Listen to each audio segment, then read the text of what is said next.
Ang programang ito ay rated SPG. Striktong patnubay at gabay ng magulang ang kailangan. Maaaring may masiselang tema, lengguwahe, karahasan, sexual, horror o droga na hindi angkop sa mga bata. Dahil sa dinukot itong si Neneng at talagang nakawala itong si Benji na kung saan talagang maraming kababaihan pala ang nandun sa bahay ni Congressman.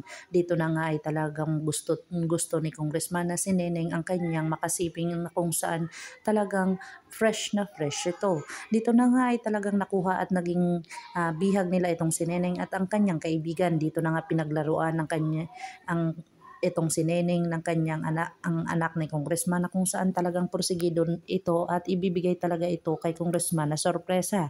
Dito na talaga ay talagang pinahirapan niya itong si Neneng kung saan sinabihan niya dito na hanapin daw itong si Black Rider, pero hindi nga ito nakalabas at kung saan talagang naaninag ng kanyang kapatid habang ito ay talagang hinahanap si Neneng.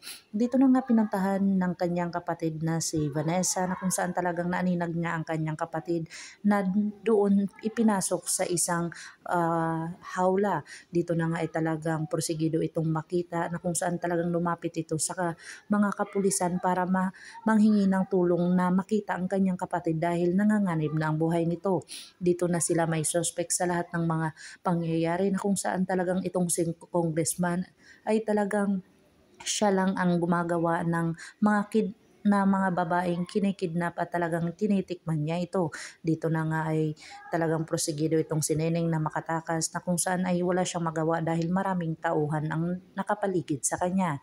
Gumawa ng paraan itong si Elias aka Black Rider na kung saan talagang gusto niyang masagip itong kanyang kapitbahay at parang kadugo na rin nila. Dito na nga ay talagang takot na takot ang kanyang ina na kung saan talagang ginagampanan na naman ni Elias ang kanyang pagiging Black Rider.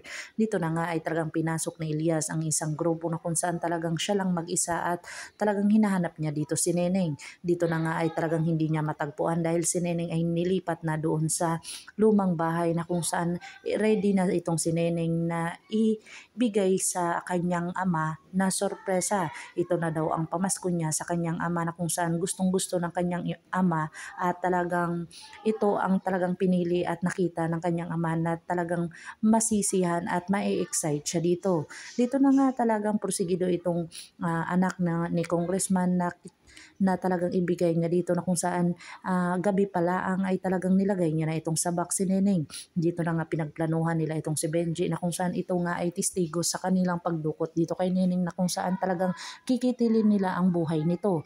Dito na nga ay si Benji ay talagang kinausap niya ang ama ni Neneng na kung saan talagang kinakabahan ito at sana nagdadasal ito na sana daw makita nila si Neneng bago magpasko at talagang may ireregalo pa siya dito. Dito na sila nag-usap at talagang sabi ni Benji na natutulungan niya daw itong si Neneng para makapagtapos at kung saan magkasama na silang mag-aaral na sana bumalik na itong si Neneng. Dito na nga kaya ay maililigtas ni Elias aka Black Rider itong si Neneng kung saan talagang naibalot na sa rough itong si Neneng na kung saan ibibigay na dito kay Congressman. Pakakaabangan natin ang mga susunod pa na episode na ito, ang Black Rider. Kung bago lang po kayo sa aking channel, please like, share, and subscribe para ma-update po kayo sa mga susunod pa. Yun lamang po at maraming salamat.